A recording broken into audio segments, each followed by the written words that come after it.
Alright, moving down the pecking order of my favorite summoning method decks, it's time to go to my favorite Exceed summoning decks. And I mean those that are Exceed heavy, which is almost all of them, because all of them that focus around Exceed monsters usually only focus on Exceed monsters, with maybe like a few Link monsters or Fusion monster as added option, but still not the focus of the deck like Lyricus. And decks that started out Exceed focused, but no longer using just Exceed monsters with focusing of other summoning methods like Burning Abyss, will no longer count because that one is a hybrid method now. But anyway, with all those rules out of the way, let's begin. And I have to say, even though there's quite a lot of Exceed decks, this one does have a lot less than other summoning methods, but still one of my favorite summoning methods. But anyway, no more wasting time, let's just get started. So on number 5 on my list, it's Heretics, or Holy Dragons if you're using Japanese. I mainly like this archetype for the light dragon aesthetic and the playstyle of basically tributing and basically affecting activate, which usually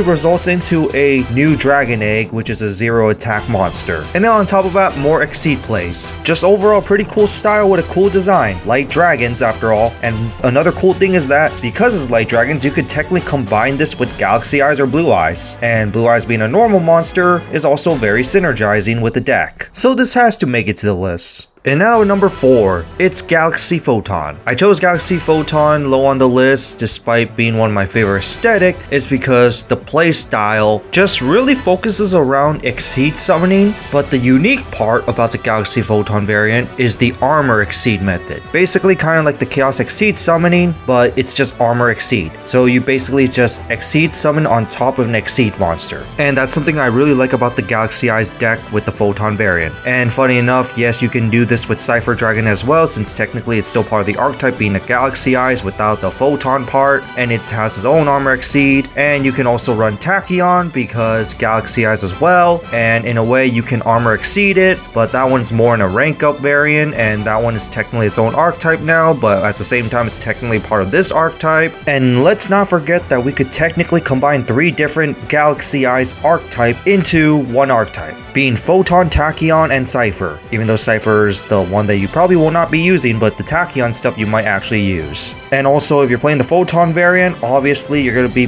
putting Photon Dragon as your main Exceed material, and basically your main boss monster for your go-to plays. So overall, it's a pretty cool archetype that can be combined with basically 2 more other archetypes that has synergy with each other, and technically are still part of the same archetype at the same time, especially on the focus of the cool badass dragon. With the best part being armor Exceed. Exceed summoning and basically gain stronger with more armor. And then number 3, Sharks. Design aesthetic wide is pretty cool, but not as cool as Photon Dragon, but the playstyle of focusing around rank 3s to 5 is actually pretty cool, especially since in lore reasons, Burying Emperor, you can actually use the over 100 numbers in this deck as well. And there's also the focus of summoning Burying Hope with it as well. And not only that, Armor Exceed goes with this archetype. So overall, I kind of like this archetype a little more than the Galaxy Eyes archetype, mainly because there's more variety, especially on summoning the Exceed monsters, armor exceeding, ranking up, and basically using the over 100 numbers, which in itself is basically kind of combining 7 different archetypes to put in one deck and can all synergize into one deck. And also, I love the over 100 numbers along with the characters that associate using them. And then number 2, it's Raid Raptors. 1 is that the character, and 2, the playstyle of the archetype. Boss monsters basically starting out weak and growing strong. And also, I like the fact that the boss monsters also have low attack, but have very powerful effects that make up for it. And I really love that about Raid Raptors. And another thing is constant rank up. Despite being basically a rank 4 summoning deck, your rank ups can go all the way at first rank 12, but then they introduce a rank 13, which is also very awesome, being the second rank 13 being printed. And the fact that Raid Raptors has a very aggressive playstyle. Like I said, low attack, but very strong offensive effects. Like Rise Falcon, where it starts out as 100, but it can overrun all your opponent's monsters with the effects. And then once you go to something like Rising Rebellion Falcon, it basically just straight up win the game.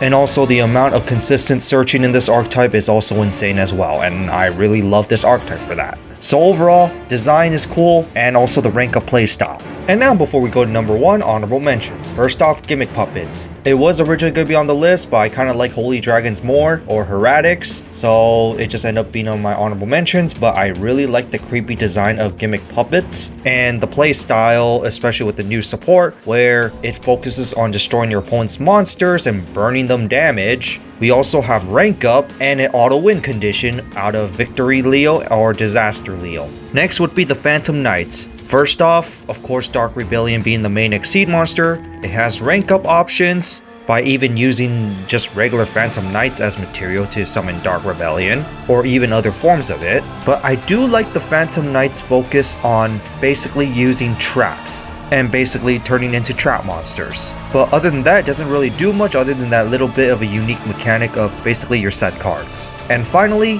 Lyricus, because Lyricus focuses around summoning a bunch of level 1s and using a certain amount of materials just to exceed summon rank 1, and focuses around basically burning your opponent and aggressively attacking your opponent. Also has a fusion monster, which is also pretty nice. But other than that, it doesn't really do much and it still kind of lacks support. But it's a pretty cool concept where basically as more birds unite together as one, the stronger it gets. And finally, number 1, number 39, Utopia. So first off, it's multiple archetypes that can be combined as one, with the Automatopoeia archetype combined with basically the Zexal Weapon archetype. And that's the thing I like this more than the Raid Raptors, because technically it has a very similar playstyle to Raid Raptors, where 1, it focuses around rank up, but 2, it has the unique style of using Zexal weapons as equip monsters, turning them into equip spells. And also the design aesthetic of Utopia is just very cool. And it could even rank down to Utopia Roots as future number 0 version of basically the Yuma version of Utopia.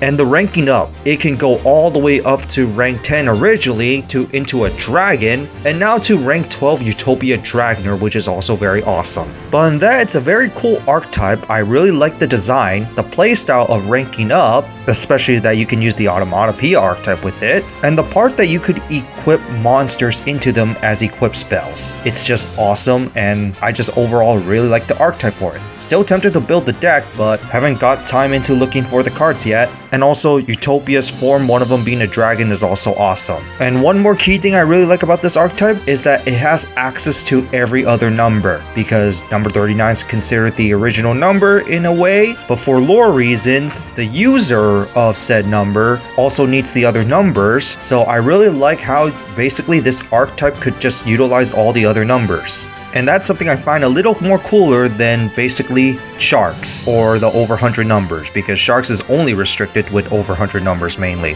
So that's it for my top 5 lists on my favorite Exceed decks. What do you guys think of it? How would you rank them? And what other Exceed decks would you list? And I mean Exceed heavy and not basically hybrid archetypes. But other than that, I just gave you my list, so go ahead and tell me yours. And next one is not going to be Pendulums, because that's technically on the non-extra deck heavy one, and that's more of an engine mechanic anyway. So we're moving on to the next summoning method after that, which is going to be Links. And now it's time to say goodbye.